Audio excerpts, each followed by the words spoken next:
I take the same train every morning, same time, same seat, same direction. Not because I have somewhere to be, because I don't. Once, I had a life, a real one, a job, a home, a husband. I used to take this train to work every day, back when I had purpose. But now I just exist. I watch people. The way they move, the way they talk, the way they live. It's easier than thinking about my own life. And then, there's her. She wears a red dress, always. Like she wants to be seen. Like she knows people are watching. She's beautiful, confident, the kind of woman I used to be, the kind of woman I will never be again. I started noticing her months ago. She gets on at Oak Ridge, 2 stops before mine, always carrying the same designer bag, always wearing the same delicate gold bracelet, and always greeted by a text from someone she loves. Her life is perfect. At least, it looks that way. But then, one day, she was gone. No red dress, no soft perfume lingering in the air, just emptiness. I didn't think much of it at first. People miss trains all the time. Maybe she was sick, maybe she took the day off. But then the news came. Police are searching for 29-year-old Catherine Hale, who was last seen near the West Line station 3 nights ago. Her belongings were discovered by the train tracks, but there's no sign of her. Authorities are urging anyone with information to come forward. Catherine Hale. That was her name. And then I see the footage. It's grainy, black and white, but it's clear enough. A train platform, a red dress, a brief conversation, and me. I was the last person to see her, but I don't remember speaking to her. I don't remember that night at all. And then, I see them. Scratches, deep, angry lines across my arm. And the blood, dried, dark, staining the sleeve of my coat. What did I do? I've been staring at this screen for hours. My fingers hurt, but I can't stop. I need to know. The night she disappeared, I was the last one to see her. But that's not what haunts me. It's the picture, the one I took on my phone. I didn't think much of it at first. Just a casual shot, one of many, before I put my phone back in my bag. I thought, it's just another day, another face in the crowd. But then I started digging. I opened the video files from the security footage I'd secretly recorded. At first, nothing. Just the usual, the everyday. People getting on, getting off, the occasional laugh, the buzz of the city outside. But then, there she was. She was sitting right across from me, like always. But this time, she wasn't the confident woman I'd seen for weeks. This time, her face was streaked with tears. She was talking to me, but I couldn't make out the words. Her lips moved, pleading, but the noise of the train drowned her out. I leaned in closer, but then the video cut off. The screen went black. What did she say? I wish I could hear it again. What if it's important? What if she knew something I don't? Then there's the message. The one I still can't remember getting. It's on my phone, time-stamped that night, right after I got off the train. You're getting too close to the truth. Stop now. Who sent this? Why can't I remember? I know I shouldn't keep digging, but I can't help it. I need to know what happened. So, I started looking into her. Catherine Hale. She wasn't just another woman on the train. She had a past. A past no one told me about. 2 years ago, she was a key witness in a high-profile murder case. A businessman, a ruthless one. They said she had information that could put him away for good. But she disappeared. Just like that. Vanished. No one cared. No investigation. No search. The case was closed. What if she didn't disappear? What if she was silenced? I'm starting to see the pieces, starting to put things together, but something doesn't add up. I don't know who sent that message, but it's clear.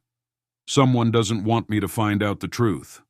And I'm starting to wonder, am I being watched or am I being set up? It's been a week since I got that message. You're getting too close to the truth. Stop now.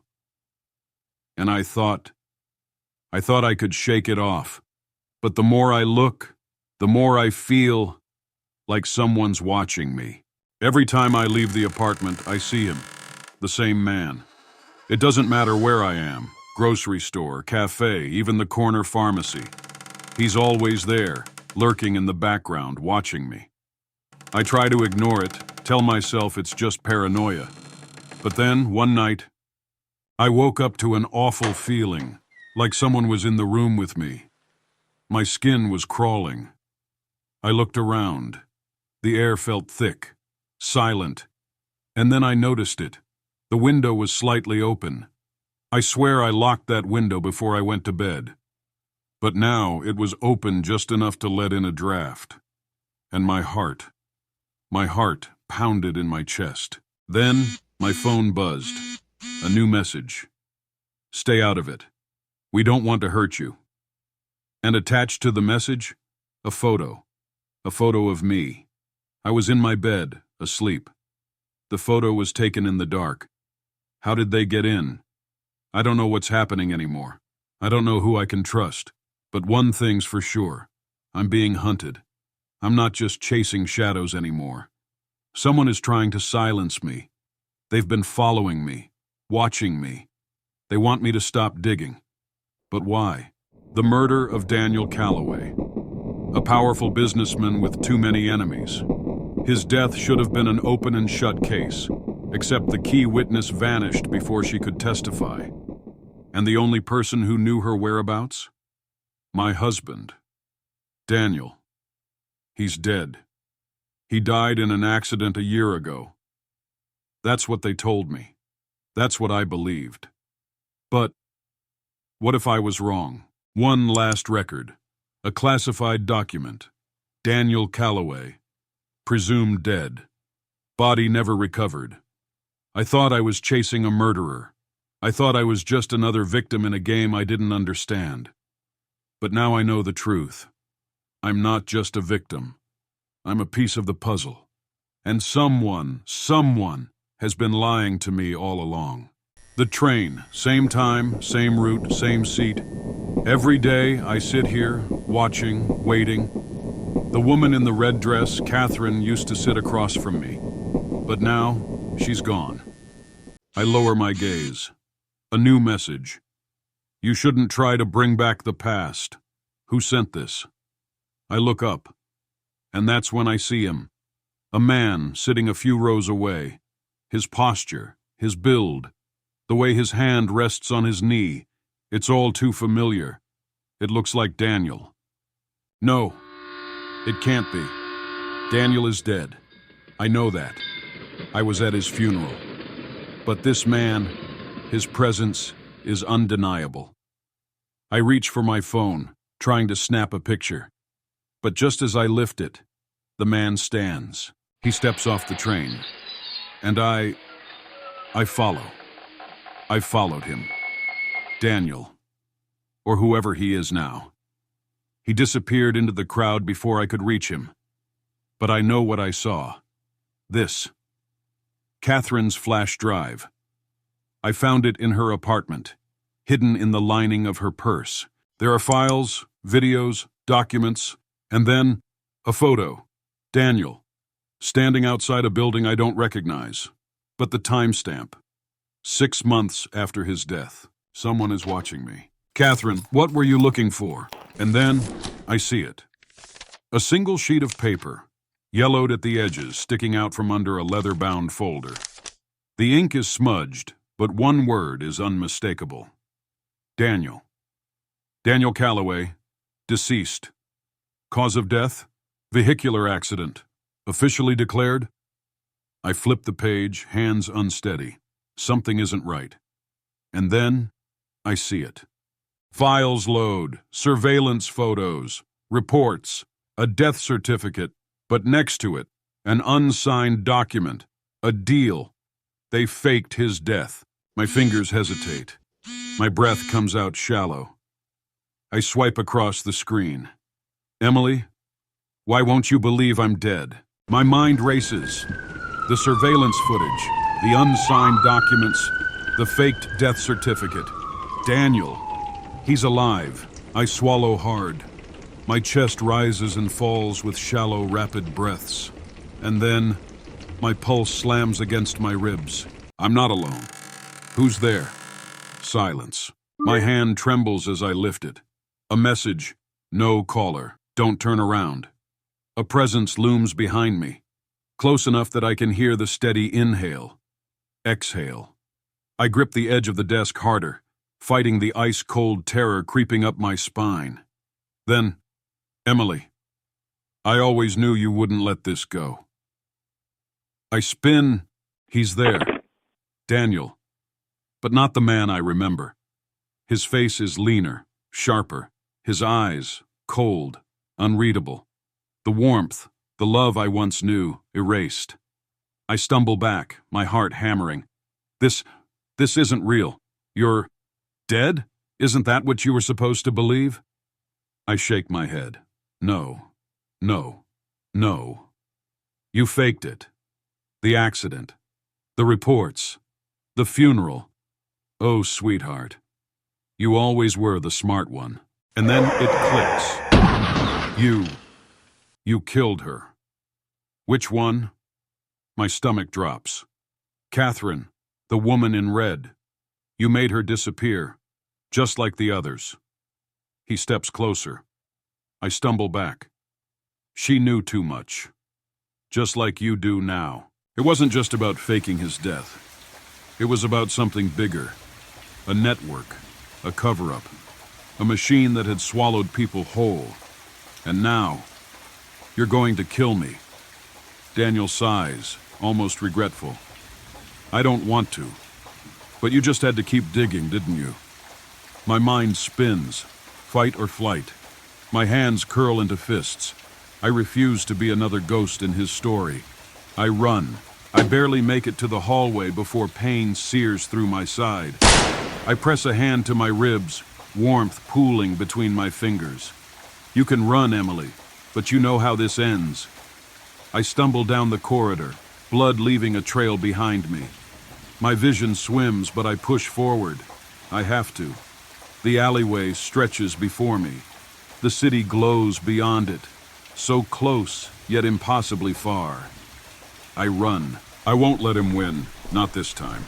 The pain in my side is fire, but fear is stronger. My blood stains the rain-slick pavement, but I don't stop. I can't stop. Daniel is behind me, hunting me. I duck into an alley, pressing myself against the wall. Think. I have to turn the tables. My trembling fingers pull the phone from my pocket. The screen is cracked. Blood smears across it as I type. Live recording started. I lift the phone, barely able to steady my grip. My name is Emily Carter. If you're seeing this, I don't know if I'll be alive much longer. They lied to us. Daniel Carter is alive, and he's not who you think he is. I tighten my grip on the phone. This is the truth they don't want you to know. A figure steps into view. Daniel. Smart girl, but too late. My breath shudders. Daniel freezes. A voice booms through a speaker. Drop your weapon. Hands where we can see them. Daniel's face is unreadable, his eyes locked onto mine. You finally played the game right. I stare at him, chest heaving. For the first time, I feel something I haven't felt in weeks. Control. Daniel doesn't fight. He only smirks as they drag him away. His last words send ice through my veins. You think this is over? I don't answer. I don't have to. I turn to the officers, lifting my phone, still streaming. I sit by the window of a small cafe, hands wrapped around a cup of black coffee. No more whiskey. No more sleepless nights staring at the ceiling, waiting for footsteps that never come. I watch people pass by, laughing, rushing to work, carrying their little burdens. For the first time in years, I'm one of them. The usual, huh? You're becoming a regular. I laugh softly. Guess I am. A life of habits. A life with places to be. A life. I take out my phone, scrolling through news updates. Breaking. Daniel Carter sentenced to life in prison. No parole. Whistleblower, the passenger. Exposes corruption scandal. Survivor Emily Carter speaks out. I chose to live. My past isn't erased. It never will be, but it doesn't own me anymore. I look at my reflection in the window, not the ghost I once was, but a woman who fought her way back from the dark. And outside, the world keeps moving. A barista brings me the check. On the receipt, a small note. You're stronger than you know. I smile. Emily Carter steps outside and walks forward. Every morning, same train, same seat, same direction. Life moves forward, and so do I. Once, I longed for escape. Now, I see the quiet beauty in routine, the simple shared moments of an ordinary day. Life is never as ordinary as it seems. Sometimes the quiet moments hide the biggest secrets. Maybe we're all just one moment away from a story that changes everything. What does ordinary mean to you? Share your thoughts below. And if you love a good mystery, don't forget to like, share, and subscribe.